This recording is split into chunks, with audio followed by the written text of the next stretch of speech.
দর্শক সালাম আলাইকুম। শুরু করছি ইস্পাহানি মির্জাপুর চা বক্তব্য, সাথে আছি আমি মাহমুদুর রহমান মান্না।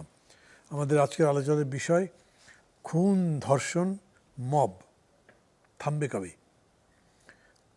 আলোচনার জন্য উপস্থিত আছেন ঢাকা বিশ্ববিদ্যালয়ের আইন বিভাগের সহযোগী অধ্যাপক কাজী মাহফুজুল হক সুপন, আছেন বাংলাদেশ পুলিশের সাবেক ডিআইজি খান সাইদ হাসান এবং দৈনিক সমকালের বিশেষ প্রতিনিধি সাদাত হোসেন পরশ। আপনাদের তিনজনকে স্বাগত জানাচ্ছি। শুরু করি জনাব মাহফুজুল হক সুপন আপনাকে দিয়ে। একটা পরিসংখ্যান বলি, গত 5 মাসের হিসাব, প্রতিদিন 10টা খুন, 52 নারী নির্যাতন, 5 মাসে 198টি মব সহিংসতা ও গণপিটুনির ঘটনায় নিহত 102, 772টি রাজনৈতিক সহিংসতায় নিহত 96, চুরি, ছিনতাই, ডাকাতি, নারী ও শিশু নির্যাতন বেড়েই চলেছে। আর আজকে সকালবেলার ঘটনা জানেন নিশ্চয়ই, সাংবাদিকদের উপরে হামলা করেছে একটি রাজনৈতিক দলের নেতাকর্মীরা। মানে এমনি আজকে একটা রেড অ্যালার্টের ব্যাপার ছিল, বিভিন্ন জায়গাতে পুলিশ তৎপর ছিল, একটা রাজনৈতিক জোট কিছু কর্মসূচি দিয়েছিল। সেই রাজনৈতিক জোটের কর্মসূচি ছিল যে যাতে পতিত ফ্যাসিবাদ আইন শৃঙ্খলা ভঙ্গ না করে একটা পরিস্থিতি তৈরি না করতে পারে। কিন্তু শেষ পর্যন্ত গিয়ে এটা গিয়েছে সাংবাদিকদের উপরে। সাংবাদিকরা বিক্ষুব্ধ হয়েছেন, কথা বলেছেন, তারা মানববন্ধন করেছেন, তারপরে 7 দিন একটা আলটিমেটাম দিয়েছেন। মানে দুই রকম ফেস হয়তো, কিন্তু সবই আইন শৃঙ্খলার মধ্যের ঘটনা। কি বলবেন? মানে আইন শৃঙ্খলা রক্ষায় সরকার এভাবে ব্যর্থ হচ্ছে কেন? আমি সরাসরি এই কথাটা বলবো না যে সরকার ব্যর্থ। আপনি যে পরিসংখ্যানটা দিলেন, আমি পরিসংখ্যানটা চেক করেছি। এটা সমকালে একটা প্রতিবেদন এসেছে এটা নিয়ে। গত 3 বছর এর যে পরিসংখ্যান এবং এই জুন মাসের আগে যে 5 মাসের যে পরিসংখ্যান, এই পরিসংখ্যান থেকে এই কথাটা সরাসরি বলা যাচ্ছে না যে বিশেষ কোনো ধরনের অপরাধ বাড়ছে, এটা বলা যাচ্ছে না। বাট অপরাধের যে প্রবণতাটা স্টেবল আছে, একটু বাড়ছে, একটু কমছে, আবার বাড়ছে, এরকম আর কি। কিন্তু এক ধাপে বেড়ে গেছে এরকম বলা যাচ্ছে না। একটা নারী নির্যাতনের যে ঘটনাগুলো, যেমন আমাদের এপ্রিল মাসে এসে হঠাৎ করে বেড়ে গেছে। মানে ধরেন আমি একটু আপনাকে করি, 5 মাসে 198টা মব সহিংসতা। আমি মবের দিকে যাচ্ছি, ছিলই না। জি, আমি যাচ্ছি সেটাতে। তো এই যে নারীর যে ঘটনাগুলো, সহিংসতা, এটা একটা গবেষণায় আছে যে আমাদের বাংলাদেশ, নেপাল, পাকিস্তান, ইন্ডিয়াতে এপ্রিল থেকে অক্টোবর এই সময়ে এই নারী নির্যাতনের ঘটনাগুলো বাড়ে। এর সাথে একটা আবহাওয়ার একটা যোগাযোগ আছে, যে গরম এবং হিউমিড যে আবহাওয়া, এই আবহাওয়ায় মানুষের যে সহিংসতা, আবেগ এবং শারীরিক উত্তেজনা নিয়ন্ত্রণের ক্ষমতাটা কমে যায়, এবং বাৎসরিক 1 ডিগ্রি তাপমাত্রা বাড়ার সাথে অপরাধ 4.49 ভাগ বাড়ার একটা প্রবণতা আছে। তো এটা স্টাডিজ, জি, এটা সায়েন্টিফিক এভিডেন্স আছে এটার। এখন মব যেটা বলছেন, মবটা এটা কিন্তু একদম নতুন না বাংলাদেশে। বিগত যে আমাদের তত্ত্বাবধায়ক সরকারটা ছিল, তাদের সময় আমরা অনেক মব দেখেছি। মবটা এটা খুব সহজে যে নিয়ন্ত্রিত হবে বিষয়টা কিন্তু এরকম না, এবং এটা চাইলেই যে আমরা নিয়ন্ত্রণ করতে পারবো সেটাও না, কারণ এর অনেকগুলো কারণ আছে।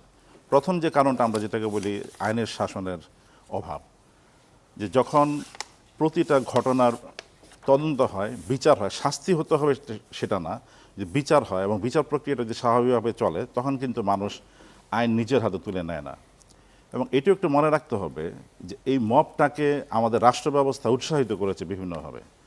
রাষ্ট্র যখন বিচার না করে ক্রস ফায়ারে মানুষকে মারে, সেটাও কিন্তু রাষ্ট্রীয় মব এক ধরনের, যে রাষ্ট্র কিন্তু নিজের হাতে আইন তুলে নিচ্ছে তার বিচারিক প্রক্রিয়া না গিয়ে। যেমন একটা ঘটনা ঘটলো আমাদের উপকূলীয় এলাকা, যে নয়ন বন্ড একটা ছেলেকে কুপিয়ে মারলো, আমরা দেখলাম ছেলেটাকে বিচারের সম্মুখীন করা হলো না, তাকে ক্রস ফায়ারে মারা হলো। এরকম অনেক ঘটনা ঘটেছে। তো মব যেটা হচ্ছে, এটার প্রাথমিক কারণ হচ্ছে মানুষ বিচার পায় না, বিচারটা প্রক্রিয়াটা অনেক দীর্ঘ। অনেক সময় মামলা করতে গেলে যে আইন শৃঙ্খলা বাহিনীর কাছ থেকে যে ধরনের সহযোগিতা পাওয়া দরকার ছিল সেটা তারা পায় না। এটা আমরা বলি ব্যবস্থাগত অদক্ষতা, এটা একটা কারণ। প্রাতিষ্ঠানিক শূন্যতা অনেক জায়গায় আছে। বাংলাদেশে কিন্তু লোকসংখ্যার অনুপাতে আইনশৃঙ্খলা রক্ষাকারী বাহিনীর যে সংখ্যায় সদস্য থাকা উচিত ছিল সেটা কিন্তু নাই, সে অভাবটা আছে। মিস ইনফরমেশন, যেহেতু এখন সোশ্যাল মিডিয়ার যুগ, অনেক অপতথ্য ছড়ানো হচ্ছে, সেগুলি দিয়ে মানুষ আইন নিজের হাতে তুলে নেওয়ার একটা উৎসাহ পাচ্ছে তারা। এখানে সামাজিক অর্থনৈতিক অনেক বিষয় আছে। মানুষ যখন ডিপ্রাইভড হয়, গরিব মানুষ যখন তার সামান্য একটা সম্বল, একটা গরু যখন চুরি যায়, তার পকেট মার হয়, তখন সেটা সহজে মেনে নিতে পারে না। এবং একটা সামষ্টিক মনস্তত্ব এখানে আছে যে মবে আমরা যখন পার্টিসিপেট করি তখন আমি মনে করি আমি অনেকের একটা অংশ, এবং আমার নিজের যে একটা আত্মপরিচয় আছে আমি মনে করি এটা এখন গোপন থাকবে, এবং আমি খুব সহজে পার্টিসিপেট করি এবং আমি মনে করছি আমি তাকে একটা ঘুষি মারছি বা একটা কিল মারছি, কিন্তু এখানে যে শত শত ঘুষি এবং কিল যোগ হয়েছে এটা আমার মাথায় থাকে না, এবং একটা লোক খুব সহজে মারা যায়। তো এইটা খুব সহজে যে আপনি থামাতে পারবেন বিষয়টা কিন্তু এরকম না। যতদিন পর্যন্ত এটা আমাদের আইনি যে প্রক্রিয়া, একটা অপরাধ সংগঠনের পরে যে আইনি প্রক্রিয়াটা এটা স্বাভাবিক না হবে, এটা তার স্বাভাবিক স্বচ্ছন্দের গতিতে না চলবে, এটা কিন্তু এক নিয়ন্ত্রণের মধ্যে আনা যাবে না। আর আজকের যে ঘটনাটা আপনি যেটা বললেন যে একটা সাংবাদিকদের উপর হামলা, এটা সাংবাদিকরা আমাদের দেশে একটা খুব সহজ আক্রমণের শিকার হয়ে যায়, এটা নিয়মিতই ঘটে। এবং এই ঘটনাগুলো কেন ঘটে, যে সাংবাদিকদের উপর আক্রমণের যে ঘটনাগুলো ঘটেছে এগুলো সঠিক তদন্ত এবং বিচার হয়নি বাংলাদেশে। এটা খুব ব্যতিক্রমী দু একটা ক্ষেত্রে আমরা দেখেছি হয়েছে, কিন্তু এগুলো তদন্তই হয় না। তো এখানে যারাই জড়িত, শুধু ক্ষমা চাওয়াটা যে আমি মনে করি না শেষ, যেটা সঠিক তদন্ত হওয়া উচিত, যে আক্রমণের সাথে কারা জড়িত তাদেরকে বের করা এবং তাদেরকে বিচারের মুখোমুখি করাটা এটা খুব দরকার। এবং এগুলো না করলে এই প্রবণতা থামবে না। ঘুরে ফিরে একই কথা, যে বিচারটা হতে হবে তার স্বাভাবিক গতিতে, কোনো হস্তক্ষেপ ছাড়া, যে কোনো অপরাধের ক্ষেত্রে, তাহলে এগুলি কমবে। জি, থ্যাংক ইউ। খান সাইদ হাসান, আপনি বাংলাদেশের পুলিশের শীর্ষ পর্যায়ের দায়িত্বে ছিলেন। প্রথম কথা হলো যে আইন শৃঙ্খলা পরিস্থিতির অবনতি হয়েছে এরকম কি মনে করেন? উনি অবশ্য একটা রিলেটিভ স্টাডি দেখে বলেছেন যে না, এটা অলমোস্ট অ্যাট পার, আগে যেরকম ছিল গত 5 বছর এখন এরকমই আছে, এরকম মনে করেন আপনি? ধন্যবাদ আপনাকে মান্না ভাই, এবং আপনার মাধ্যমে চ্যানেল 24-এর দর্শক শ্রোতাদের। তো আমি মনে করি মানুষের প্রত্যাশা বেড়েছে, প্রত্যাশা যে হারে বেড়েছে, বিকজ গত 17 বছরে বা প্রথম 5 বছর যদি বাদ দেওয়া হয়, পরবর্তী 12 বছরে অনিয়ম বিশৃঙ্খলা দেখতে দেখতে মানুষের এটাতে অ্যাকাস্টম হয়ে গেছিল। কিন্তু এই গভর্নমেন্ট আসার পরে মানুষের ভেবেছিল যে এগুলো সব আর এগুলো থাকবে না। তো সেই জন্য মানুষের প্রত্যাশা পূরণে আসলে মানুষের প্রত্যাশা পূরণ হচ্ছে না বলে আমি মনে করি। তবে রিলেটিভ স্টাডিজ যেটা বললেন, সেই তুলনায় কিন্তু আমাদের অপরাধ বাড়েনি, এটা ঠিক, কিন্তু প্রত্যাশার কারণে বেড়েছে। আর প্রত্যাশা বেড়ে যাওয়ার কারণে মানুষ ভেবে পাচ্ছে না। আর একটা যেটা উনি বললেন ওটার সাথে আমিও একমত, যে সোশ্যাল মিডিয়াতে আসলে আগে সোশ্যাল মিডিয়া এত সোচ্চার ছিল না, যার ফলে অনেক কিছু মানুষ জানতেও না বা বুঝতেও না। এখন জানে, শোনে, এবং অনেক সময় এক্সাজারেশন হওয়ার কারণে মানুষ উত্তেজিত হয়ে কাজগুলো করে। বাট তারপরেও যেটা সবচেয়ে বড় কথা, যেটা এগুলো রাষ্ট্র চাইলে নিয়ন্ত্রণ করা যাবে না এমন কথা আমি মনে করি না। কারণ হলো যে আমাদের পুলিশের সংখ্যা যতই অপ্রতুল হোক না কেন, আমি আপনাকে একটা পরিসংখ্যান দিয়ে বলি, 2005 সালে, যতটুকু আমার মনে পড়ে, 2007 সালে পুলিশের সংখ্যা ছিল সব মিলিয়ে র্যাব এবং পুলিশ দিয়ে 1,46,000-এর মতো। তখন আমরা বলতাম যে police ratio in comparison with the western country and develop countries আমাদের দেশে অনেক কম। কিন্তু এখন বোধহয় 2,86,000 হয়েছে, প্লাস অলমোস্ট ডাবল। এবং এই ডাবলটা হয়েছে ধরেন এই গত ওই আপনার ওই আমরা যারা স্বৈরাচার সরকার বলছি ওই সময়ে। তাতে কি আইন শৃঙ্খলা পরিস্থিতির উন্নতি হয়েছে? আমার মনে হয়নি। কাজে পুলিশের সংখ্যাটা কিন্তু খুব ইম্পর্টেন্ট না। আমাদের থাকলেও, লোক সংখ্যা থাকলেও, আমাদের যেটা সবচেয়ে একটা বড় অপরচুনিটি বা যেটা আমাদের বড় প্রিভিলেজ, পৃথিবীর অন্য কোনো দেশে এরকম নাই, যে আমাদের জাতিটা একটা ইউনিফাইড নেশন। একেবারে আপনার বরিশাল থেকে সিলেট, ওদিকে চট্টগ্রাম থেকে ঠাকুরগাঁ, একই কালচার, একই কৃষ্টি, একই ভাষায় কথা বলি, একই রকম আমাদের মধ্যে কোনো ওইটা নাই।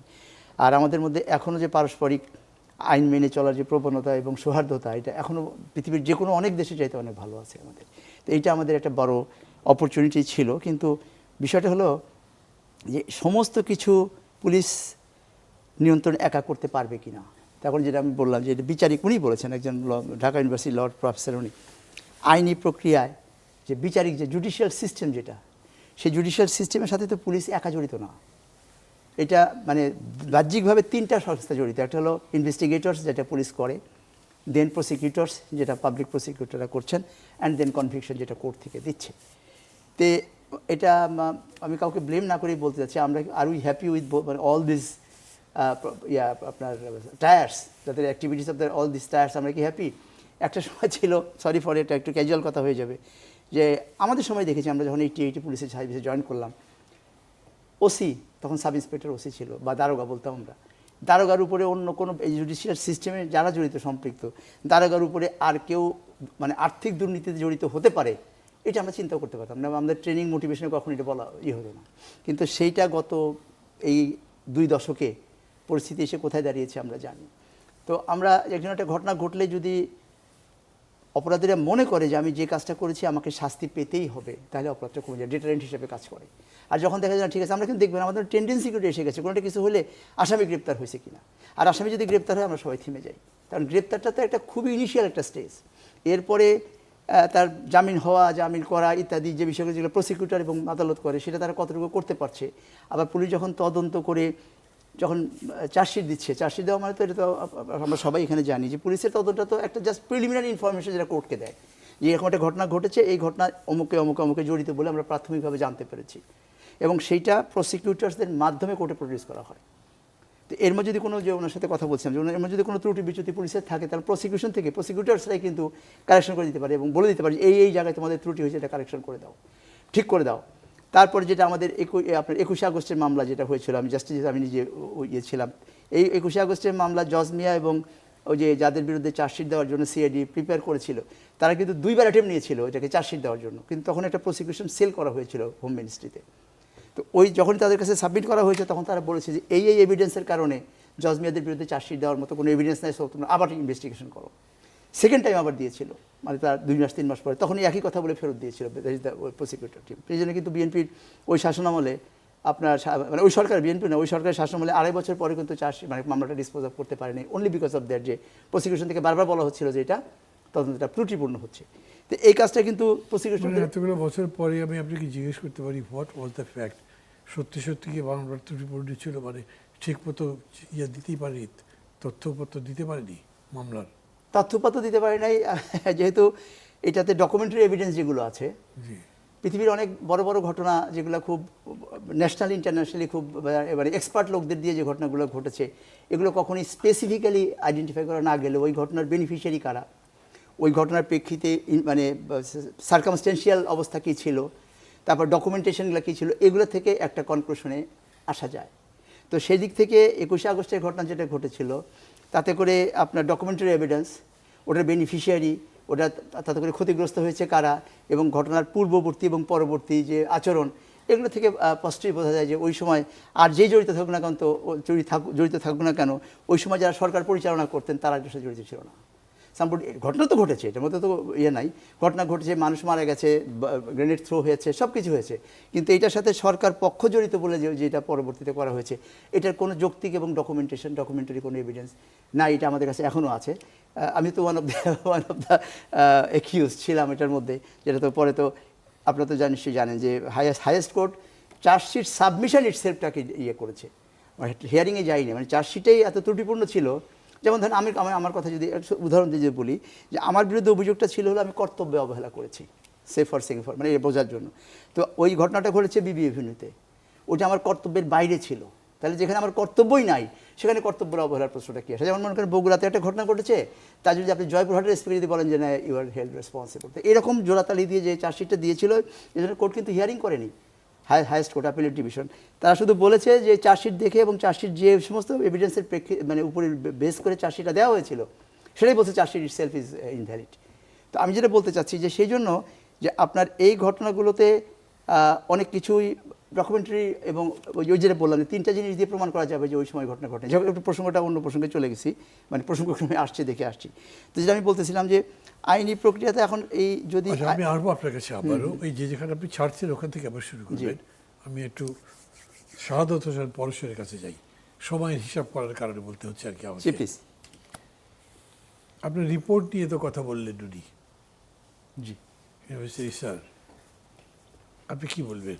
উনি মনে করছেন যে, সেটা উনি বলেছেন খুব স্পষ্ট করেই, আর সংবাদপত্র হোক, টিভি হোক অথবা টক শো হোক, আমাদের এরকম কোনো উদ্দেশ্য নিশ্চয়ই কারো নেই যে যেটা নয় সেটাকে হয় বলতে হবে, Right. অথবা যেটা হয় সেটাকে নয় বলতে হবে। জি, আপনি আইন শৃঙ্খলা পরিস্থিতি নিয়ে প্রচুর কথাবার্তা হয়েছে, পার্লামেন্টের মধ্যে কথাবার্তা হয়েছে, এবং বেশ বড় ধরনের উদ্বেগের কথা অনেকে উল্লেখ করেছেন, এবং স্বরাষ্ট্রমন্ত্রী সহ স্বরাষ্ট্র মন্ত্রণালয়ের উন্নতি নিয়ে কথাবার্তা বলা হয়েছে। আপনারাও একটা রিপোর্ট করেছেন, জি। আপনাদের বক্তব্যটা বলেন। জি, আপনাকে ধন্যবাদ মান্না ভাই।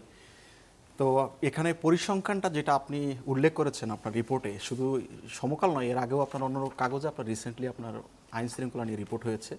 সেই পরিসংখ্যানে আপনার পুলিশ সদর দপ্তরের যে পরিসংখ্যানটা উল্লেখ করা হয়েছে, একই সঙ্গে আপনার আমাদের কিছু আপনার মানবাধিকার সংগঠন আপনার এই আইন শৃঙ্খলার ডেটাগুলো রাখে, তাদের দুই ধরনের পরিসংখ্যানই এই রিপোর্টে রয়েছে। সেখানে যেটা দেখা যায় আপনার যে 2026 সালের যে 5 মাস, প্রথম 5 মাস, সেখানে বলা হচ্ছে যে আপনার 1452 জনটি আপনার মামলা হয়েছে হত্যাকাণ্ডের ঘটনায়। আর 2025 সালে হয়েছে একই সময় আপনার এই 5 মাসে আপনার 1587টি মামলা। আমরা একটা জিনিস নিশ্চয়ই জানি যে আপনার একটা মামলা এটা কিন্তু রিপোর্টেড কেস, মানে আমরা এই রিপোর্টেড কেস নিয়ে কথা বলছি। এর বাইরেও আমাদের সমাজে একটা প্রবণতা রয়েছে, অনেক ঘটনায় কিন্তু আপনার যারা ভুক্তভোগী তারা কিন্তু থানা পর্যন্ত আপনার যায় না। তারা, আপনি নিশ্চয়ই জানেন যে ঢাকা শহরে এরকমও উদাহরণ দেখবেন, আপনার পরিচিত লোক, আমাদের পরিচিত লোক যখন ছিনতাইয়ের শিকার হয় তখন কিন্তু সে আপনার থানা পর্যন্ত যায় না, ওটা রিপোর্ট হয় না আপনার, সেটা অনেক সময় নিখোঁজ জিডি হয়ে যায়, তখন এটা ওই জিনিসটা আপনার হারিয়ে যায়, সঠিক জিনিসটা। এর বাইরে আমি যেটা আপনাকে বলতে চাচ্ছি সেটা হলো, আমরা এই রিপোর্টটা করার আগেও আপনার গত কয়েক বছরের ডেটা দেখেছি, সাধারণত আমাদের দেশে 3000-এর কাছাকাছি আপনার খুনের ঘটনা ঘটে। এই যে এখানে মানে কম বেশি আর কি 3000-এর কাছাকাছি, এটা ধরেন মাস হিসাব করলে 250। তা আপনি এই যেই পরিসংখ্যানটা আপনার এই বছরের রয়েছে বা গত বছরের পরিসংখ্যান রয়েছে, সেখানে গড়ে মাসে আপনার 300-র মতো আপনার হত্যাকাণ্ডের ঘটনা আমরা দেখছি। আপনার সরকারি পরিসংখ্যানের কথা যদি উল্লেখ করি সেটা একই সঙ্গে, শুধু আমি যেটা উল্লেখ করলাম যে ছিনতাই আপনার বা আপনার এই যে মবের নিয়ে আপনি কথা বলেছেন, আপনি নিশ্চয়ই জানেন যে আপনার 2024 সালের গণ অভ্যুত্থান এবং তার পরবর্তী সময়ে পুলিশি ব্যবস্থায় কিন্তু একটা বড় ধরনের ধাক্কা খেয়েছে। এটা সকলেই স্বীকার করবে আপনার যে পুলিশ যে আপনার একটা বল প্রয়োগের ভিতর দিয়ে গিয়েছে, তারপর আপনার সরকার পতন, তারপর অনেক পুলিশ আপনার তার স্টেশনে ছিল না, তারা চলে গিয়েছে।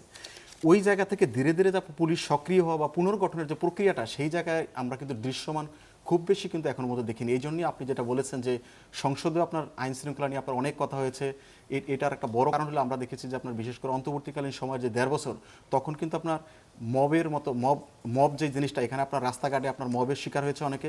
সেই ঘটনা আপনি জানেন যে আপনার অনেক শিক্ষকরা আপনার তার লাঞ্ছিত হয়েছে, অনেক বিভিন্ন পেশার মানুষ আপনার বিভিন্ন সময় তাদেরকে ট্যাগিংয়ের শিকার হয়েছে। এই কারণেই কিন্তু আপনার মব এবং আমরা যেটা গণপিটুনির কথা বলছি, দুইটা জিনিসই কিন্তু এক হয়ে গিয়েছে। তো রাজনৈতিক সরকার আসার পর মানুষের প্রত্যাশাটা, যেটা আমি একমত যে আপনার বেড়ে গিয়েছিল মানুষের কাছে, যে রাজনৈতিক সরকার আসার পর আপনার এই যে এই কালচারটা আমরা চেঞ্জ হবে, কিন্তু সেই জায়গায় যেহেতু মানুষের প্রত্যাশা বেড়েছে, আপনার সেই জায়গায় খুব বেশি আপনার ডেটা কিন্তু সেই জিনিসটাকে আপনার বলে না যে আপনার যে খুব বেশি আপনার হেরফের হয়েছে। আরেকটা জিনিস আপনি জানেন যে আমরা দেখেছি যে বিশেষ করে আগস্টের পর পুলিশ নিজেরাই আপনার বাড়ানো বলছিল, এবং পুলিশ আপনার আমাদের কাছে ডেটা রয়েছে আপনার গত 5 মাসে 268টা ঘটনায় পুলিশ নিজেরাই আপনার হলো হামলা শিকার হয়েছে। মানে অপারেশন করতে গিয়ে আইন শৃঙ্খলা বাহিনী আপনার হলো বাধার মুখে পড়েছে, এবং এই বাধার ধরনগুলো কিন্তু ভিন্ন। আগে আমরা কি দেখতাম, আইন শৃঙ্খলা বাহিনী আগেও আপনার কিন্তু বাধার সম্মুখীন হতো, তার কাজ করতে গিয়ে আপনার সরকারি কাজে বাধা দিত, সেটা হলো রাতে বা আপনার কোনো একটা আপনার গুপ্ত জায়গা থেকে। কিন্তু এখন দেখছি আপনার যে প্রকাশ্যে আপনি একটা পুলিশ আপনার দায়িত্ব পালন করতে যাচ্ছে, সেটা রাজনৈতিক প্রতিপক্ষ হোক আপনার, বা সংঘবদ্ধ অপরাধী হোক, বা আপনার হলো পুলিশের বিপক্ষের কেউ হোক, বা রাস্তায় আপনার বিক্ষুব্ধ মানুষ হোক, তারা কিন্তু পুলিশকে ওই রাস্তায় আপনার বাধা দিচ্ছে, তার ভিডিও করছে আপনার, এবং তাকে আপনার হলো হামলার শিকার হইতে। আপনি জানেন যে নিশ্চয়ই যে 2টা বড় ঘটনা রিসেন্টলি ঘটেছে আপনার সিলেটে, একজন পুলিশ কর্মকর্তা আপনার সরকারি কাজ করতে গিয়ে আপনার হত্যা শিকার হয়েছে। আপনার আমরা এই কক্সবাজারে একজন মারা গিয়েছে। নারায়ণগঞ্জে পরপর 3টা ঘটনায় আপনার 3জন পুলিশ এবং র্যাবের কর্মকর্তা গুরুতর হামলা শিকার হয়েছে। আমরা যেটা দেখছি যে আপনার মানুষের ভিতরে পুলিশকে চ্যালেঞ্জ করার যে মানসিকতা, সেটা আগের তুলনায় আপনার অনেকাংশে বেড়ে গিয়েছে। কারণ কি, মানুষ যদি মনে করে, অনেক মানুষ যদি এখনও যদি এই ধারণা থাকে সমাজে যে পুলিশকে চ্যালেঞ্জ করা যায় এবং আপনার যারা হামলাকারী সেটার সঠিক বিচারটা আপনার সে পাবে না, তখন কিন্তু মানুষ আপনার বেপরোয়া হয়। যে আপনার আইনের শাসনটা এখানে খুব ইম্পর্টেন্ট। আবার পুলিশকে এটা মনে রাখতে হবে যে আপনার পুলিশ আগে যে আপনার বল প্রয়োগের একটা সংস্কৃতি ভিতর দিয়ে গেছে, সেটার ভিতর দিয়ে এই জিনিসটা পুলিশের ভিতরে আপনার করতে হবে যে আপনার পুলিশ অস্ত্র দিয়ে আপনার সব বল প্রয়োগ করা যায় না, অস্ত্র দিয়ে আইনের শাসন প্রতিষ্ঠা করা যায় না। পুলিশকে আপনার ন্যায় বিচার, ন্যায়ভিত্তিক সমাজ এটা প্রতিষ্ঠা করার জন্যই আইনের যে আপনার ধারাগুলো রয়েছে সেটাই প্রয়োগ করে আপনার পুলিশ আপনার সমাজে শান্তি শৃঙ্খলা ফিরিয়ে আনতে হবে। জি, মানে এই যে জনগণের মধ্যে আকাঙ্ক্ষা বা আশার কথা বললেন, আমি একটা স্টোরি বলি। স্টোরি না মানে ঘটনা, এটা আমি আপনাদের সবার জন্য বলছি। সোভিয়েত বিপ্লবের পর এরকম হয়েছিল, ওয়েস্টার্ন সাংবাদিকরা গেছে মস্কোতে, তো প্রচণ্ড শীত টিত পড়ে, শীতের মধ্যে শীতে একটা গ্রামের মধ্যে গিয়ে দেখে মানুষ ঠকঠক করে কাঁপছে, ওদের কাছে কাপড় চোপড় নাই ঠিক মতো। তাদের জিজ্ঞেস করেছে যে এত যে কথাবার্তা বললে বড় বড় সব বিপ্লব হলে এই হবে এই হবে এই হবে, তো তোমরা তো দেখি শীতের মধ্যে কাঁপছো, এতে তোমাদের কি হলো? তো ওরা বললো যে হ্যাঁ এটা ঠিক, মাত্র তো বিপ্লবটা হয়েছে, এখনই আমরা কোনো কাপড় চোপড় পাইনি, কিন্তু পাবো। আমাদের বিশ্বাস আছে যারা ক্ষমতায় আসছে তারা আমাদের কথা মনে রেখেছে এবং তারা আমাদেরকে এটা দেবে। তো ওই প্রশ্নটাই বিশেষ করে আসছে, যেটা আপনারা তিনজনই বলেছেন, যে ঘটনা ঘটছে, এটার যে একটা বিচার হবে, মানুষের বিশ্বাস যখন করতে পারছে না তখন আইন নিজের হাতে তুলে নিচ্ছে। এনিওয়ে, একটা বিরতির সময় হয়েছে, আগে বিরতি নিয়ে আসি। দর্শক সাথেই থাকুন, একটা ছোট্ট বিরতি নিচ্ছি, ফিরে আসবো কিছুক্ষণ পরে। জনাব কাজী মাহফুজুল হক সুপন, আপনার কাছে আসি। মানে আইন শৃঙ্খলা পরিস্থিতি নিয়ে আপনারা একটা ব্যাখ্যার কথা বলেছেন, অন্যান্যরাও বলেছেন, কিন্তু এইটা আবার বোধহয় সবাই এরকম করে বলছেন যে মেইনলি এই আইন শৃঙ্খলা রক্ষা করে যারা, যে পুলিশ, সেই পুলিশের মনোবল 24-এর অভ্যুত্থানে ভেঙে গেছিল, সেইটা পুরোপুরি ফেরানো যায়নি। কেন মনে হয় আপনার? পুলিশ আগের মতো তো আসলে ডিউটি করে না, এখনও করে না, অনেক অভিযোগ আছে। আর পুলিশের নামে অভিযোগ তো প্রায় সমস্ত সময় ছোটোবেলা থেকে শুনছি, এখনও শুনি। দিন দিন এটা কিছু উন্নতি হবে নাকি এখন কি পরিস্থিতি মনে করেন? আমাদের আমাদের সংস্কৃতিতে যেটা আমরা দেখি যে পুলিশ হচ্ছে জনগণকে রক্ষাকারী একটা ফোর্স, এবং পাশাপাশি আরেকটা কাজ এরা করে যে আদালতের একটা রায় দেওয়ার জন্য যে এভিডেন্সগুলো দরকার, বিশেষ করে ফৌজদারি মামলায়, সেগুলো সংগ্রহ করা, সাক্ষী জোগাড় করা। তো আমরা একটা পর্যায়ে দেখলাম যে এর চাইতে একটা মুখ্য কাজ হয়ে গেল পুলিশের, সেটা হচ্ছে একটা অপ্রেসিং টুল হিসেবে ব্যবহার করা, জনগণের বিরুদ্ধে পুলিশকে ব্যবহার করা বিভিন্নভাবে। তার মধ্যে একটা হচ্ছে রাজনৈতিক প্রতিপক্ষকে ঘায়াল করা, বিভিন্নভাবে মিথ্যা মামলা দেওয়া, এবং গত 16-17 বছর এই কাজে এদেরকে এতটা অভ্যস্ত করে ফেলা হয়েছিল যারা গণশত্রুতে পরিণত হয়, এবং যার ক্ষোভ আমরা দেখি জুলাই অভ্যুত্থানের পরে। এবং এরকম যেভাবে আক্রমণের শিকার হয়েছে, সব পুলিশ কিন্তু এই একই রকম আচরণ করে নাই। আমি বিশ্বাস করি পুলিশের বেশিরভাগ লোকেই তারা তাদের দায়িত্ব সঠিকভাবে পালন করছিল। এরকম একটা পরিস্থিতিতে তারা যেভাবে আক্রমণের শিকার হয়েছে, এরপরে এদের মনোবল ফিরে আনার জন্য যে ধরনের পদক্ষেপ নেওয়া উচিত ছিল সেগুলো না হয় নাই। যেমন তার মধ্যে একটা ছিল যে খুব দ্রুত কিছু বিচার করা, যে সমস্ত কর্মকর্তা এই অপ্রেসিং টুল হিসেবে ব্যবহৃত হয়েছেন এবং জনগণের বিরুদ্ধে অবস্থান নিয়েছেন, তাদেরকে বিচারের সম্মুখীন করা। হাতে গোনা কয়েকজনের বিরুদ্ধে হয়েছে, কিন্তু আমরা জানি যে এদের সংখ্যাটা অনেক বড় এবং এরা এখনও আছেন দায়িত্বে। এটা একটা বিষয়। এবং এরপরে সংস্কারের যে প্রস্তাবগুলো আসছে পুলিশের, আমরা কোনো পদক্ষেপ দেখছি না সেগুলো, সেই প্রস্তাবগুলো বাস্তবায়নের যে সমস্ত পদক্ষেপ নেওয়া উচিত সেটা আমাদের চোখে পড়ছে না। আরও কতগুলো বিষয় আছে। আমরা পুলিশকে দোষারোপ করছি, পাশাপাশি এটাও মনে রাখতে হবে যে পুলিশ আন্ডার ইকুইপড।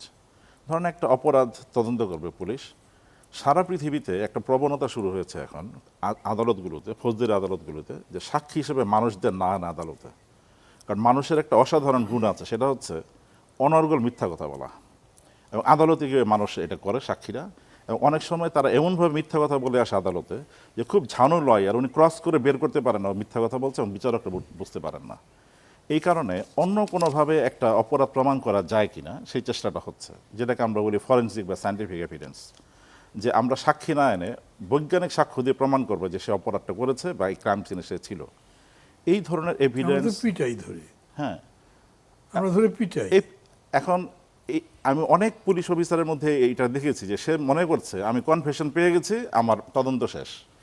ম্যাগনা-কার্টা 800 বছর আগের আইন, সেখানে পরিষ্কার বলে দেওয়া হয়েছে শুধুমাত্র কনফেশনের উপর ভিত্তি করে কাউকে শাস্তি দেওয়া যাবে না, এবং বাংলাদেশে একটা আদালতে কিন্তু এটা করে না, অন্য এভিডেন্স লাগবে। এখন এই ধরনের সাক্ষ্য সংগ্রহ করার জন্য যে ধরনের প্রযুক্তি যন্ত্রপাতি দরকার আমাদের পুলিশের কিন্তু সেগুলো খুব একটা নাই, এবং এটা ঢাকা কেন্দ্রিক। এটা উচিত ছিল আমাদের প্রত্যেকটা জেলায় থাকে, অ্যাটলিস্ট আমাদের যে বিভাগীয় সদরগুলো আছে এগুলোতে এই ল্যাবগুলো থাকা, এবং ক্রাইম সিনে যারা যাবে একটা বিশেষায়িত দল থাকবে যারা গিয়ে এভিডেন্সগুলো কালেক্ট করবে। ডিএনএ হোক, ফিঙ্গারপ্রিন্ট হোক বা অন্য যে কোনো ধরনের এভিডেন্স যেটা একজন অপরাধীকে একটা অপরাধ স্থলের সাথে কানেক্ট করতে পারে। এটা গেল একটা। এখন এভিডেন্স ঠিক মতো কালেক্ট হয় নাই, সংগ্রহ হয় নাই, মামলাটা টিকে নাই।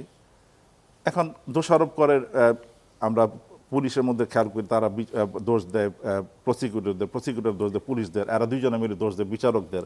এরকম একটা কাদা ছড়াছড়ি আছে। আসলে এটা সার্বজনীন একটা সমস্যা, সবারই আমাদের সমস্যা আছে।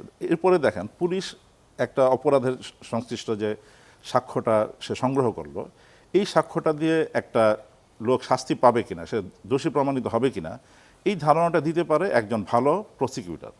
বাংলাদেশে যারা প্রসিকিউটর হন, সাধারণত ভালো একজন লয়ার প্রসিকিউটর হতে রাজি হন না।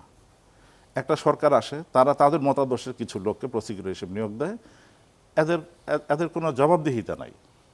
তো আমরা এই প্রস্তাবটা অনেকবার এসেছে বাংলাদেশে, যে বাংলাদেশে যে প্রসিকিউটর সার্ভিস, এটাকে একটা স্থায়ী রূপ দেওয়া হোক, একটা ক্যাডার সার্ভিস, যে এরা ক্যারিয়ার প্রসিকিউটর হবে বিশেষ ক্যাডারদের মতো।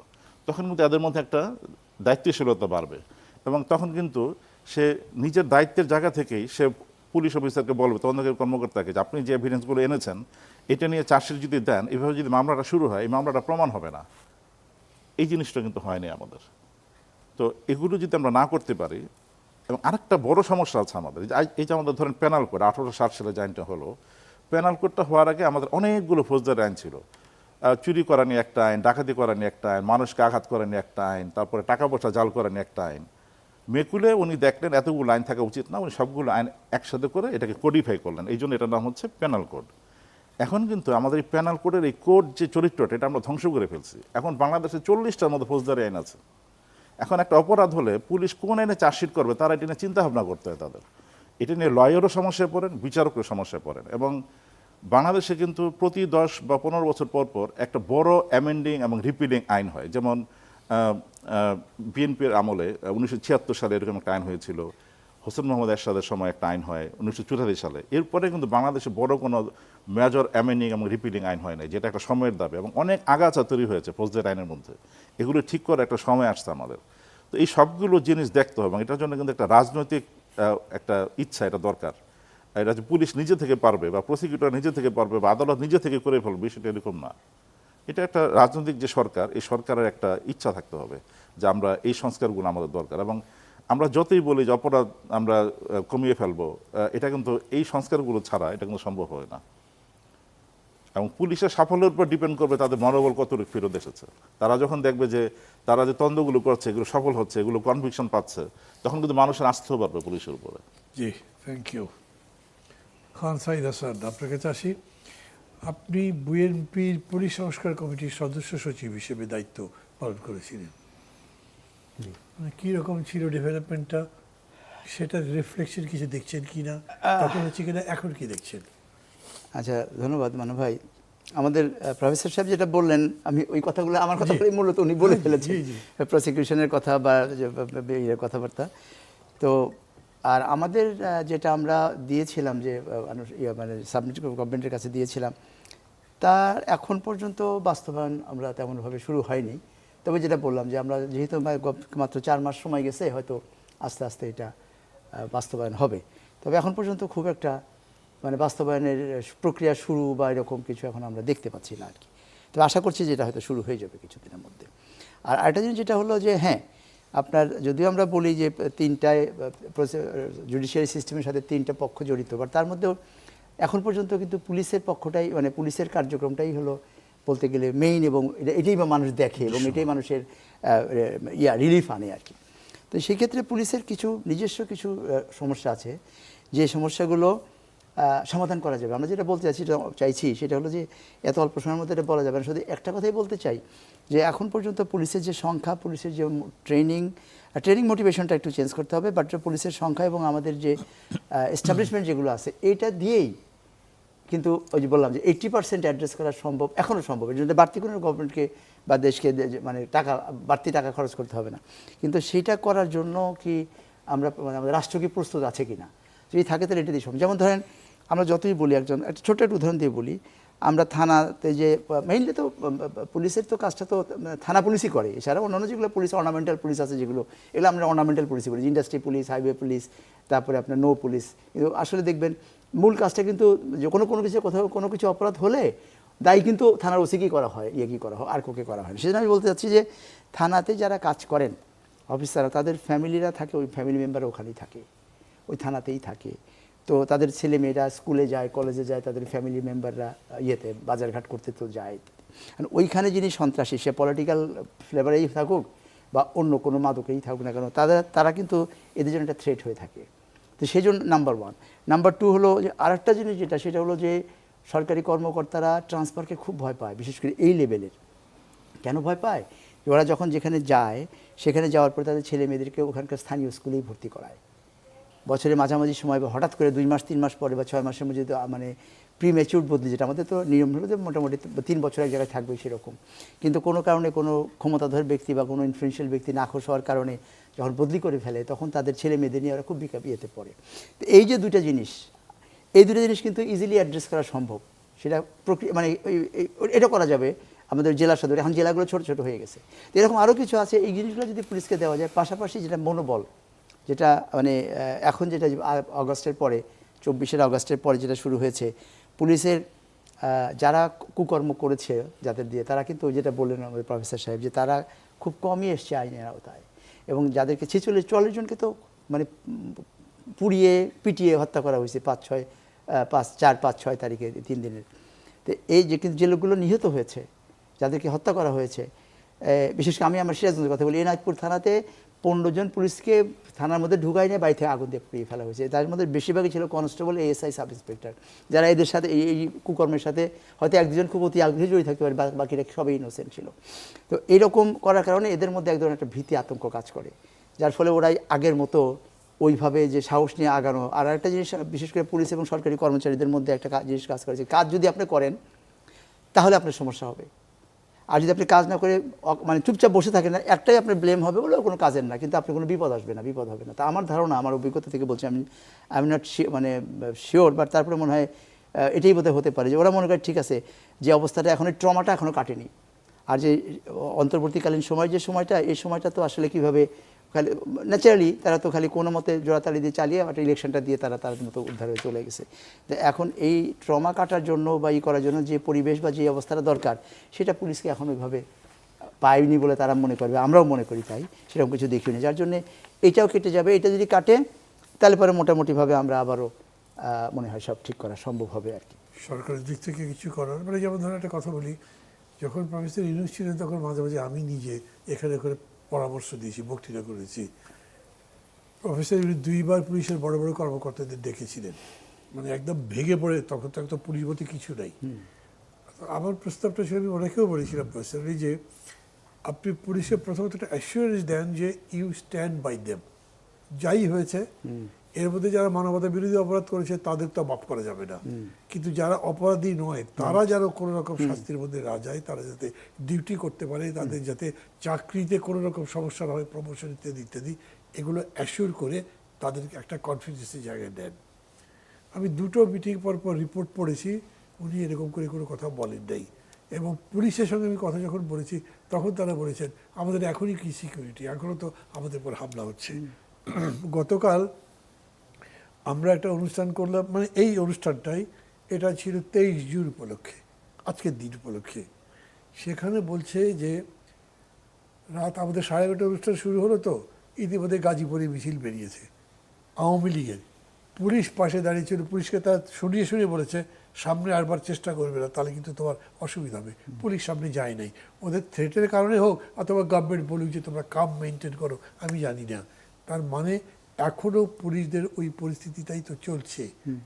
তো এগুলো থেকে বেরোবার উপায় কি? গভর্নমেন্টের কোনো দায়িত্ব আছে? ডেফিনেটলি, আমি তো আবারও বললাম, গভর্নমেন্ট, রাষ্ট্রের দায়িত্ব। আমি গভর্নমেন্ট না শব্দটা না, আমি যদি রাষ্ট্রকে বলি, রাষ্ট্র, হ্যাঁ, রাষ্ট্রের দায়িত্ব হলো আমাদের যতই সমস্যা থাকুক, অর্থনৈতিক সমস্যার সমাধানটা আমি বলবো, কিন্তু পুলিশের যে সমস্যা, এটা রাষ্ট্র চাইলে সমাধান করা সম্ভব বলে আমি মনে করি, অন্তত আমার অভিজ্ঞতা, এবং পুলিশ হিসাবে অভিজ্ঞতা, এবং একজন জনগণ হিসাবে, জনগণের কাতারে থেকে অভিজ্ঞতা। এখন এটা চাওয়ার মতো চাইতে হবে এবং সেটা বাস্তবায়ন করা সম্ভব। আমার তো মনে হয় 6 মাস, 3 থেকে 6 মাসের মধ্যে আবার তাদেরকে ঘুরিয়ে আনা সম্ভব, যদি তারা সেটুকু মানে অ্যাসিওরেন্স পায় যে আমরা লফুলি কাজ করলে যেভাবে যেটা হয়, আমরা সেগুলো আমরা ভিক্টিমাইজড হব না, যে সেরকম কোনো নিশ্চয়তা তো এরকম আমার কাছে মনে হয় না যে এরকম কোনোভাবে তারা এ পর্যন্ত পেয়েছে। তাই তো পত্রপত্রিকায় দেখতাম, যদিও আমি চাকরি আমাদের তো নাই। সমস্যা হচ্ছে যে কখনো সরকার রাষ্ট্রের উপরে চাপিয়ে দেয়, আর রাষ্ট্র তো আর কিছু চাপাতে পারে না, সে নীরবে সহ্য করতে থাকে। সরকার আর রাষ্ট্রের মধ্যে পার্থক্য বোঝা যায় না, মানে যা সরকার তাই রাষ্ট্র, এরকম একটা অবস্থা হয়ে গেছে। মানে রাষ্ট্রের সরকার যা বলে তাই রাষ্ট্রের কথা, এরকম একটা হয়ে গেছে। নাও তো হতে পারে, অতখানি জিনিসটা যায়নি। যাই হোক, এই ব্যাপারে আমি কথা রাষ্ট্র তো বাড়াচ্ছি না। মানবে ভার্চুয়াল জিনিস, রাষ্ট্র যারা পরিচালনা করে তারাই তো সরকার। ব্যাপারটা এরকম না, রাষ্ট্র তো একটা ভার্চুয়াল জিনিস, তো তার কিন্তু মানে রাষ্ট্র কি যারা দাঁড়াচ্ছে? পরিচালনা করে তারাই হলো, তার মানে আমরা তাদের যখন তো বলি যে বোধহয় সরকার রাষ্ট্রের করছে। দায়িত্ব, হ্যাঁ, রাষ্ট্রের দায়িত্ব মানে রাষ্ট্র পরিচালকদের দায়িত্ব আর কি। রাষ্ট্র ডাজেন্ট অ্যাক্ট, রাষ্ট্র অ্যাক্ট করে থ্রু গভর্নমেন্ট।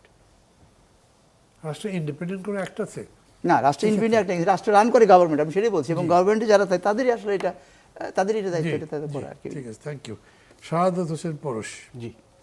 রিপোর্টটা আপনাদেরটা বেশ বড় করেছেন, আমি ওখান থেকে অন্য জায়গা থেকে কিছু জিনিস নিয়ে আপনাকে পড়ে শোনাই। অন্তর্বর্তী সরকারের সময় জামিনে মুক্তি পাওয়া বেশ কয়েকজন শীর্ষ সন্ত্রাসী চাঁদাবাজি, আধিপত্য বিস্তার সহ নানা অপরাধ কর্মকাণ্ডে জড়িয়ে পড়ছে, এগুলো রিপোর্ট আসছে। গত 28 এপ্রিল রাজধানীর নিউ মার্কেট এলাকায় প্রকাশ্যে গুলিতে নিহত হন একসময় শীর্ষ সন্ত্রাসী। এটা সম্ভবত নিউ মার্কেট এলাকারই নাইম আহমেদ টিটন। 2001 সালে প্রকাশিত 23 শীর্ষ সন্ত্রাসীর শীর্ষে ছিলেন তিনি। শীর্ষ সন্ত্রাসীদের, আমি ভুল বললাম, দ্বিতীয় স্থানে ছিলেন। দীর্ঘ কারাভোগের পর 2024 সালে 5 আগস্টের পরিবর্তিত পরিস্থিতিতে জামিনে মুক্তি পেয়েছিলেন। এসব চিহ্নিত সন্ত্রাসীদের 5 আগস্ট পরবর্তী সময় হঠাৎ কেন জামিন দেওয়া হয়েছে? এর পেছনে কোনো বৃহৎ শক্তি কাজ করে, কি ঘটনাটা কি? এবং এই শীর্ষ সন্ত্রাসীরা তো এখনো অ্যাক্টিভ আছে। জি, আপনি ঠিকই বলেছেন। আমরা যেটা জানি যে আগস্টের পর 24-এর যদি আপনি সরকারি ডেটা দেখেন, সেখানে আপনার 11টি ঢাকায় শুধু খুনের ঘটনা ঘটেছে, যেখানে আমরা প্রচলিত অর্থে আপনার যেটাকে আন্ডারওয়ার্ল্ড বলি বা অপরাধ জগৎ, সেটা নিয়ন্ত্রণ নিয়ে, মানে যতগুলো ঢাকায় আপনার হত্যাকাণ্ডের ঘটনা ঘটেছে তার ভিতরে 11টা ঘটনা ঘটেছে আপনার এরকম ডাইরেক্ট আপনার অপরাধ জগতের সরাসরি নিয়ন্ত্রণ নিয়ে। আপনি যেটা টিটনকে আপনার মেনশন করলেন, এর বাইরে আমরা যেটা দেখেছি আপনার ঢাকায় 21 মাসে, লাস্ট 21 মাসে আপনার প্রায় 597টি হত্যাকাণ্ড হয়েছে। আপনি যেটা বলেছেন সেটা হলো যে এই যে যারা বের হয়েছে জামিনে, আমরা দেখেছি ওই সময় একটা পরিবর্তিত পরিস্থিতির কেউ সুযোগ নিয়ে জেলখানা থেকে আপনার অনেক অপরাধীরা কিন্তু আপনার বের হয়েছে। তা রাষ্ট্রের এবং সরকারের দায়িত্ব আপনার যেটা বলেছেন যে আমরা অনেকগুলো ঘটনায় এই শীর্ষ সন্ত্রাসীদের জামিনে বের হওয়ার পরে তাদের যে অপরাধ এবং বিভিন্ন জায়গায় নতুন করে আপনার ভাগবটারা নিয়ন্ত্রণ নেওয়া, এটা নিয়ে আপনার হলো নিজেদের ভিতরে দ্বন্দ্ব তৈরি হয় এবং কেউ বিদেশে বসেও এগুলাকে আপনার কলকাঠি নাড়া, এরকম রিপোর্ট আপনার আমাদের গণমাধ্যমে ছাপা হয়েছে। আমরা যেটা দেখেছি আপনার কোনো ঘটনার পরে আপনার এই জিনিসগুলো সামনে আসে। যখন আপনি টিটনের কথা বলেছেন, এর আগে আপনার এই যে তেজগাঁয়ে আপনার একটা অ্যাটেম্প নেওয়া হয়েছিল, একজনকে প্রকাশ্যে গুলি করা হয়েছিল, একজন সন্ত্রাসী মারা না গিয়ে একজন পথচারী মারা গিয়েছে, খুব মর্মান্তিক ঘটনা ঘটেছে আমাদের অফিসের পাশেই। এর বাইরে আমরা দেখেছি যে আপনার মতিঝিলে কয়েকদিন আগেই প্রকাশ্যে আপনার এই মাসেই বড় ধরনের একটা ছিনতাইয়ের ঘটনা ঘটেছে, সেটার সঙ্গে আপনার অপরাধীদের, সংঘবদ্ধ অপরাধীদের কথা শোনা যাচ্ছে। আপনি জানেন যে মোহাম্মদপুরের যে আপনার অপরাধের যে ধরনটা আমরা গত কয়েক মাস আলোচনা করছি, যে এটা একটা মানে কেস স্টাডি হয়ে গেছে পুলিশের কাছে। আপনার দীর্ঘদিন অভিযান, আপনার নানামুখী প্রচেষ্টার পরও আপনার এই মোহাম্মদপুরটাই আমরা আপনার এখনও পরিকল্পিতভাবে আপনার নিয়ন্ত্রণে আনতে পারিনি। গত কিছু এই ঈদের পরেই আপনার দুজন মা এবং তার মেয়ে ওই গ্রামের বাড়ি থেকে যখন এসেছে, তখন আপনার ঠিক বাসার সামনে আপনার প্রকাশ্যে আপনার অস্ত্রের ভয় দেখে তাদের সব কিছু লুট করেছে। যেটা হয়ে গেছে সেটা হলো শহরের সিসি ক্যামেরার অনেক জায়গায় থাকার কারণে আপনার যেই ঘটনাটা আপনার সোশ্যাল মিডিয়ায় আপনার বেশি প্রচারিত হয়, সেই ঘটনা নিয়ে আলোচনা হয়, সেটারই কিন্তু আমরা এক ধরনের পরবর্তীতে কুইক আপনার অ্যাকশনে যেতে দেখি আপনার আইনশৃঙ্খলা বাহিনীর তরফ থেকে। কিন্তু আপনার যেই ঘটনাগুলো আপনার সোশ্যাল মিডিয়ায় না আসে, সেটা কিন্তু অনেক ক্ষেত্রে আপনার অনালোচিত থাকে এবং সেটা নিয়ে আপনার খুব বেশি আপনার তদন্ত বা আপনার খুব কুইকলি আপনার আসামি গ্রেপ্তারের নজিরটা দেখা যাচ্ছে না। আরেকটা জিনিস আমরা যেটা দেখেছি আপনি যে প্রশ্নটা করেছেন এর আগে, আইনশৃঙ্খলা বাহিনীর ক্ষেত্রে যেটা আমরা দেখা যায়, সবাই যে আপনার এই অপরাধ প্রবণতা বা আপনার চ্যালেঞ্জের ভিতরে রয়েছে তা না। আমরা একটা জিনিস দেখি, আপনার দুই ভাগে আপনি ভাগ করতে পারেন এই জিনিসটাকে। আমরা দেখি আপনার এই পরিবর্তিত পরিস্থিতিও চ্যালেঞ্জের ভিতরেও কেউ কিন্তু খুব ভালো ভালো কাজ করেছে। আপনার নিশ্চয়ই মনে আছে গত কয়েকদিন আগেই রাষ্ট্রের সর্বোচ্চ জায়গা থেকে একজন পুলিশের কনস্টেবলের একটা ছোট্ট কাজ কিন্তু আপনার প্রধানমন্ত্রী পর্যন্ত আপনার সেটা করেছে, দৃষ্টি আকর্ষণ হয়েছে। তাকে কেউ বলেনি যে আপনার জলাবদ্ধতা হয়েছে, সে আপনার টোটাল একটা বড় অংশ জুড়ে আপনার রাস্তা আপনার হলো মানে দীর্ঘ সারি ছিল গাড়ির, সে তার দায়িত্ব ছিল না, তার দায়িত্ব ছিল আপনার যানজট মোকাবেলা করা। সে কিন্তু আপনার ওই যে পলিথিনের মাধ্যমে যে জায়গাটা জলাবদ্ধতা হয়েছে সেই রাস্তাটা সে নিজে আপনার গিয়ে যেই কাজটা আপনার পরিচ্ছন্নতা কর্মী ছিল সেই কাজটা করেছে, এবং সে কুইকলি আপনার ওখানে আপনার মানুষের যে দুর্ভোগটা লাঘব হয়েছে তাকে কিন্তু সরকার পুরস্কৃত করেছে। এর পাশাপাশি আমরা যেটা দেখি আপনার একই সঙ্গে হেফাজতে মৃত্যুর কথা যদি আমরা বলি, সেটার ঘটনাও কিন্তু আমরা দেখছি। আপনার নিশ্চয়ই মনে আছে যে এই ফরিদপুরে আপনার গত 2 দিন আগে পুলিশের হেফাজতে কিন্তু আপনার একজন যুবক কিন্তু মারা গিয়েছে। আমরা কি চাই? পরিবর্তিত যে আপনার পরিস্থিতি, সেখানে চাচ্ছি যে পুলিশ আপনার যাতে আইনের শাসনটা প্রকৃত অর্থে আপনার প্রয়োগ করুক। একদিকে আপনার আমরা কি দেখি, আপনাকে একটা উদাহরণ দিই ছোট্ট। আমাকে এফবিআইতে ট্রেনিং করা একজন পুলিশ কর্মকর্তা একদিন নিয়ে গল্পের স্থলে বলতেছিল যে আপনার তাদের ট্রেনিংটা কিভাবে হয় বিদেশে। রাস্তায় আপনার প্রসেশন করতেছে আপনার বিদেশি পুলিশ, মার্কিন যুক্তরাষ্ট্রের পুলিশকে আপনার প্রশিক্ষণ এটা শেখানো হয় যে তার মুখে আপনার কেউ থুতু মারলো, কোনো আপনার হলো বিক্ষুব্ধ লোকজন, পুলিশের দায়িত্ব হলো আপনার হলো তার থুতুটা মুছে তার যে দায়িত্বটা পালন করা, রাস্তায় তাকে আপনার সুন্দর করে যেতে দেওয়া বা ওয়েলকাম করা। মানে একজন রাগান্বিত ব্যক্তিকেও সঙ্গে কীভাবে আচরণ করতে হয় সেই জিনিসটাও কি আপনার বিদেশে প্রশিক্ষণের ভিতরে আপনার থাকে। এই যে আমাদের সাবেক ডিএজি যে বলেছে আপনার প্রশিক্ষণ ব্যবস্থাটাকে ঢেলে সাজানো, সত্যিকার অর্থে আমাদেরও যেটা মনে হচ্ছে মানুষের ন্যায় শাসন প্রতিষ্ঠার জন্য পুলিশ যে আপনার যেখান থেকে পুলিশের একেবারে বেসিক জিনিসটা তৈরি হয় সেই জায়গাটাকে আপনার কি পরিবর্তনের আপনার দৃষ্টিভঙ্গিতে আনতে হবে কিনা, সেটাও কিন্তু আপনার সময়ের দাবি। আপনি যদি বলেন আরেকটা জিনিস, আপনার যে এই লাস্ট প্রশ্ন যে আপনার অনেক সন্ত্রাসী বের হয়েছে কিনা, আমরা সত্যিকার অর্থে দেখি এই যে এখন যে ঘটনাগুলো ঘটতেছে, আপনি জানেন যে জঙ্গল সলিমপুর একটা আলোচিত ঘটনা। আমরা কিছু কিছু জায়গায় দেখতেছি যে আপনার কিছু পকেট তৈরি হয়েছে যেখানে আপনার সংঘবদ্ধ অপরাধীদের বিচরণ দেখছি। জঙ্গল সলিমপুরে দীর্ঘকাল আপনার কিন্তু এই যে গত কয়েক মাসে একটা বড় ঘটনার পরে সেখানে রাষ্ট্রের সর্বোচ্চ শক্তি প্রয়োগ করে কিন্তু সেই জায়গাটা এখন শান্ত করা হয়েছে। আপনার গত জঙ্গল সলিমপুর, যেটা চট্টগ্রামে জঙ্গল সলিমপুরে, সেখানে ধারাবাহিকভাবে আপনার বেশ কিছু অপরাধ কর্মকাণ্ড হয়েছে। রাষ্ট্র 2 থেকে 2.5 হাজার আপনার একদম আপনার বিভিন্ন বাহিনীর সংঘবদ্ধ লোক করে আপনার সেই জায়গাটা করা হয়েছে। একই সঙ্গে আপনার মনে আছে যে খুলনায় ধারাবাহিকভাবে আপনার হলো আমরা দেখেছি চরমপন্থীরা যারা আপনার বের হয়েছে তারা কিন্তু আপনার বেশ কিছু খুনের সঙ্গে জড়িত হয়েছে। যারা আপনার জেলখানা থেকে বের হয়েছে, খুলনা একটা আপনার হলো আইন শৃঙ্খলা বাহিনীর জন্য আপনার একটা বড় চ্যালেঞ্জের জায়গা। আপনার রাজশাহী সেখানে চ্যালেঞ্জের জায়গা, বগুড়ায় আপনার বেশ কিছু ঘটনা ঘটেছে। আইন শৃঙ্খলা বাহিনীর সদস্যরা যেটা বলছে এরকম জায়গাগুলো আপনার শনাক্ত করে তারা আপনার যাতে কুইক যাতে আপনার অ্যাকশনে নেওয়া যায়। আপনি দেখবেন আগামী কয়েক মাসের ভিতরে এটা সমন্বিত কিছু অভিযান আপনার সারা দেশে আপনার চলবে, এরকম আমাদেরকে বলা হয়েছে তাদের পক্ষ থেকে। তা আমরা চাচ্ছি আপনার যে যারা আপনার এখন বাইরে রয়েছে চিহ্নিত বলেন অপরাধী বা আপনার যারা জামিনে আপনার বের হয়ে রয়েছে তাদেরকে জামিনেরও কিছু আপনার কিছু আপনার থাকে। আপনার জামিনে বের হওয়ার পরও আপনি কি করতে পারবেন কি করতে পারবেন না, কেউ যদি আপনার জামিনে সেটা না মানে তাহলে তাকে আবার আপনার আইনের আওতায় নিতে হবে। একই সঙ্গে আপনার দেশের বাইরে যারা রয়েছে আমাদেরকে যদি সেই ইন্টারপোল বা অন্য কোনো আপনার সংস্থার মাধ্যমে আনতে হয়, আমাদের জানি যে আমরা আনার বেশ কিছু মেকানিজম রয়েছে, তাদেরকে আপনার দেশের বাইরে থেকে আপনার এনে আইনের আওতায় আপনার নিয়ে খুব কুইকলি আপনার তাদের বিচারের মুখোমুখি করতে হবে। জি, থ্যাংক ইউ জনাব কাজী মাহফুজুল হক সুপন। আবার আপনার কাছে আসি, যদি এখন আবার সময় প্রায় শেষ হয়ে গেছে, সব মিলিয়ে হয়তো মিনিট 4-5 সময় আমার হাতে থাকতে পারে। আপনার সাথে আসলে আরও কথা বলবার আমি ওনার সাথে একটা বিষয় আমি অ্যাড করতে চাচ্ছি যে এই যে জামিন গত সরকার দিল যাদের, ওই অ্যাড করবার পরে আর কিছু কথা বলতে সুযোগ নাও পেতে পারেন কিন্তু। জি ঠিক আছে, বলেন।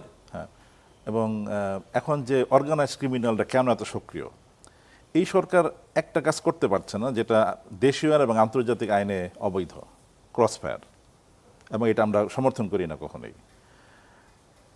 গত সরকার আমলে যে সন্ত্রাসীরা বেল নিয়ে বেরোয় এরা অনেক আগে থেকেই বেল পাওয়ার যোগ্য ছিল, এরা বেলের জন্য আবেদন করে নাই, কারণ হচ্ছে এদের ভয় ছিল এরা বেরিয়ে গেলে ক্রসফায়ারের মুখে পড়বে। এবং এখন যে এই যে সালিমপুর বা এরকম জায়গাগুলিতে যারা বাড়াবাড়ি করছে এরা কিন্তু নিশ্চিত জানে যে আমি আর যাই হোক আমাকে ক্রসফায়ার দেওয়া হবে না। তো এই কারণেই এই ধরনের যে আপনি কি বলতে চাচ্ছেন? আমি বলতে চাচ্ছি যে এই যে আগে সরকার যে সাবপ্রেস করে রেখেছিল কৃত্রিমভাবে অপরাধগুলো, এরকম একটা শাস্তি, যেটাকে আমরা শাস্তি বলি আইনের ভাষায়, এটা একটা এক্সট্রাজুডিশিয়াল কাজ, যেটা অত্যন্ত ঘৃণ্য একটা কাজ, যে ক্রস ফায়ার দিয়ে কাউকে মেরে ফেলা। এই সরকার কিন্তু এটা করতে পারছে না, এবং এদের মাথাচাড়া দিয়ে উঠার কিন্তু আমরা সরাসরি বলে দিতে পারবো না যেটা আইন শৃঙ্খলা রক্ষাকারী বাহিনী বা রাষ্ট্রের ব্যর্থতা। এদেরকে প্রচলিত পদ্ধতিতে এদেরকে যদি আমরা সাবপ্রেস করতে চাই সময় লাগবে, এটা হঠাৎ করে সম্ভব না। হ্যাঁ, আমি ওইটাই, সেটা হলো যে আবারও আমি বলতে চাইছি যে রাষ্ট্র বা সরকার চাইলে এটা সম্ভব, এবং এই যে ক্রসফায়ার না করে বিচারিক প্রক্রিয়ার মাধ্যমেও তাদেরকে শাস্তি নিশ্চিত করা সম্ভব যদি এনারা চায়।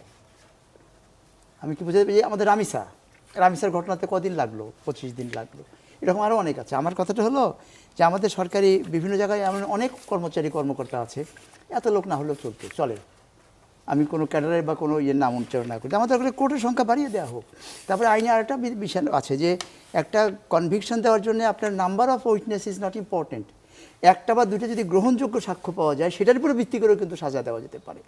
এবং সাজা দেওয়া হলে আমি যেটা আপনাকে বলছি যে আমি ইয়াস, এটা হয় হ্যাঁ, যদি গ্রহণযোগ্য সাক্ষ্য দুটো যদি হয় এবং সেটা যদি যেমন কোর্ট যদি কনভিন্স কোর্ট কনভিন্স হয় এবং পিপল পারসেপশন তার ভেরি ইম্পর্টেন্ট। যে ওটা যে মারা গেছে আমরা সবাই বলতেছি শিশু সন্ত্রাসী 23 নম্বরে 23 সে দ্বিতীয় ব্যক্তি, তাহলে তাকে নিয়ে সে যেটা খারাপ লোক, সে যে বেরিয়ে এসে আবার অপকর্ম করতেছে, এটা তো মানুষ কি জানতেছে না? কাজে এটা একটা সাক্ষ্য, কিন্তু এটা এভিডেন্স মানে আপনার সার্কামস্টেন্সিয়াল এভিডেন্স। আমার কথা হলো যে ঠিক আছে, তাকে ধরা যাচ্ছে না, পাওয়া যাচ্ছে না, তাকে ইন অ্যাবসেন্সিয়া ট্রায়াল করি, তাকে শাস্তি দিয়ে দেওয়া হোক না কেন? এখন সে যদি ক্যাপিটাল পানিশমেন্ট হয়, ক্যাপিটাল পানিশমেন্ট আপনি জানেন যে আইনে পুলিশের তখন ক্ষমতা থাকে যে যার ক্যাপিটাল পানিশমেন্ট যে হয়েছে তাকে ধরার জন্য তার মৃত্যু পর্যন্ত ঘটনা যেতে পারে। আমি তাকে হত্যা করতে বলছি না, কিন্তু ওই যখন আসামি, একজন মৃত্যুদণ্ডপ্রাপ্ত আসামিকে যখন পুলিশ ধরতে যাচ্ছে, তখন তাকে তার অ্যারেস্ট শুরু করার জন্য তাকে তার লাশটা যদি নিয়ে আসে, তার সেটা আইনে অপরাধ না। দেয়ার আর সো মেনি মানে ওয়েজ অ্যান্ড মিনস আপনার যে সরাসরি ধরে নিয়ে এসে এক্সট্রাজুডিশিয়াল কিলিং না করে বিচারিক প্রক্রিয়ার মধ্যে দিয়েও তাকে বর্তমান প্রচলিত আইনের মধ্যে তাকে শাস্তি নিশ্চিত করা যেতে পারে। কিন্তু তার জন্য যেটা আমি আবারও বলতে চাচ্ছি, আমার অভিজ্ঞতা থেকে, আমার চাকরির অভিজ্ঞতা এবং আমার এই 16 বছরের অভিজ্ঞতা থেকে, যে তার জন্য রাষ্ট্র বা সরকার যারা পরিচালনা করে, বিশেষ করে পুলিশের সাথে বা জুডিশিয়াল সিস্টেমের সাথে যারা, সবাই না, জুডিশিয়াল সিস্টেমের সাথে যারা সম্পৃক্ত, তাদেরকে এটা চাইতে হবে। তার কারণ হলো যে এটা যদি ওনারা চায় তাহলে পরে এই পুলিশ দিয়ে সম্ভব, এই জুডিশিয়াল সিস্টেম দিয়ে সম্ভব। কারণ পলিটিক্যাল লোকদেরকে তো ওনারা এত বেশি ওইভাবে প্রশিক্ষিত করতে পারবেন, এটা সম্ভব না, বিকজ এত বেশি এদের বিভিন্ন ক্যাটাগরি থেকে আসে, তাদের সম্ভব না। কিন্তু সরকারি কর্মচারী, পুলিশ হোক, আপনার প্রসিকিউটর হোক, ওরা তো পাবলিক সার্ভেন্ট হয়ে যায় যখন বেতন পায়, এবং কোর্ট, সবাই তো পাবলিক সার্ভেন্ট, এবং প্রত্যেকেরই আপনার কোড অফ কন্ডাক্ট আছে, তাদের রুলস আছে, বিধি আছে, কোনটা করতে পারবে কোনটা করতে পারবে, সব কিছু আছে। কাজে এদেরকে কন্ট্রোল করা অনেক সোজা। জি, thank you. Shahadat Hossain Parash, 1 minute সময়ও পাবেন না, তবু শেষ করে পরামর্শ শেষ করা আমার একটাই যেটা মনে হয়েছে, সেটা তো বর্তমান যে পরিস্থিতি, এটার সঙ্গে আপনার যদি আইন শৃঙ্খলা বাহিনী পরিস্থিতির দিক থেকে বিশ্লেষণ করেন, এটা পুরো পরিস্থিতিটা আপনার পুলিশের মনোবল, বল প্রয়োগের নীতি এবং জননিরাপত্তার যে কাঠামোটা এখন রয়েছে, এটার উপর অনেকখানি দাঁড়িয়ে। মানুষ যদি মনে করে যে আপনার পুলিশ অপরাধীদের ক্ষেত্রে বল প্রয়োগের ক্ষেত্রে দ্বিধাগ্রস্ত, তাহলে আপনার সমাজে একটা আপনার ভুল বার্তা যায়। সেই জায়গাটাকে পুলিশের কাটিয়ে উঠতে হবে, যে মানুষের কাছে বার্তাটা দিতে হবে যে পুলিশ দ্বিধাগ্রস্ত নয়, মানে অপরাধীদের ক্ষেত্রে বল প্রয়োগের ক্ষেত্রে সেটা বল প্রয়োগ, যেমন আপনার আমাদের সম্মানিত কয়েকজন বলছে যে এই বল প্রয়োগ কিন্তু আপনার আইনের কাঠামোর ভিতর দিয়ে, এই বল প্রয়োগটা আপনার জনগণের কাছে বার্তাটা যেতে হবে যে পুলিশ আপনার সত্যিকার অর্থে রাজনৈতিক প্রভাবমুক্ত পরিবেশে যে অপরাধী তাকে আপনার কুইকলি আইনের আওতায় আনতে পারবে। একই সঙ্গে পুলিশের ভিতরে এই অ্যাসিওরেন্সটা থাকতে হবে যে আপনার পুলিশ যেটাতে ভয় পায় সেটা হলো যে তার চাকরির যে আপনার একটা কাঠামোর ভিতরে থাকে, যে আপনার একটা ভালো কাজ করলে তার আপনার পদোন্নতি হবে। একই সঙ্গে আপনার যে পুলিশ সঠিক অপরাধীকে আপনার আইনের আওতায় আনলে তার বদলি হবে না কোনো চাপে, বা আপনার তাকে আপনার ব্যাড পোস্টিংয়ে যেতে হবে না, বা আপনার তাকে আপনার বলবে না যে আপনি এটাতে আপনার হলো আপনি কেন গিয়েছেন, এরকম প্রশ্নের সম্মুখীন হতে হবে না। এরকম একটা পরিস্থিতি আপনার যদি তৈরি করা যায়, তাহলে আমার মনে হচ্ছে আপনার অনেকখানি আপনার আরও উন্নতি হবে। থ্যাংক ইউ জনাব কাজী মাহফুজুল হক সুপন, অধ্যাপক, ঢাকা বিশ্ববিদ্যালয়, খান সাইদ হাসান, প্রাক্তন পুলিশ কর্মকর্তা, এবং সাংবাদিক শাহাদাত হোসেন পরশ। আপনাদের আলোচনা নিশ্চয়ই দর্শকরা উপভোগ করেছেন। আমার হাতে সময় নেই, শেষ করব। দর্শক মণ্ডলী, 3 জনের কথা শুনেছেন, 3 জনই একভাবে অভিজ্ঞ। এদের মধ্যে পরশ একটু বয়সে কম, কিন্তু লেখালেখিতে, রিপোর্টিংয়ের ক্ষেত্রে ইতিমধ্যে বেশ ভালো কিছু কাজ করেছেন তিনি। সব মিলিয়ে তারা যেটা বলতে চাইছেন, আমি তার সাথে যুক্ত করছি শুধু একটা কথা, সেটা হচ্ছে এরকম কোনো পুলিশ বাহিনী হওয়া সম্ভব যাকে আমাদের বন্ধু মনে হবে। আমি প্রথম মনে করি কাজটা সেটা হওয়া দরকার, এবং সেটা করবার জন্যে শুধু যে পুলিশের মধ্যে কাজ করলেই শেষ হয়ে যাবে সেরকম নয়, একই সাথে কাজ করতে হবে যাতে সামগ্রিকভাবে বিচার বিভাগটাকেও তার সাথে যুক্ত করতে পারি। যেরকম করে যারা সুপন বলেছেন যে বিচার ব্যবস্থা, একদম শুরুতেই বলেছেন বিচার ব্যবস্থা যদি ঠিক করা না যায় তাহলে কোনোভাবেই আইনের শাসনও হবে না, এরকম করে দেশের মধ্যে আইন শৃঙ্খলা পরিস্থিতির উন্নতি ঘটানো যাবে না। সব কিছু মিলেই চলুন, আমরা চেষ্টা করি সবাই মিলে সেই রকম একটা দেশ গড়বার জন্যে। ধন্যবাদ সবাইকে, খোদা হাফিজ।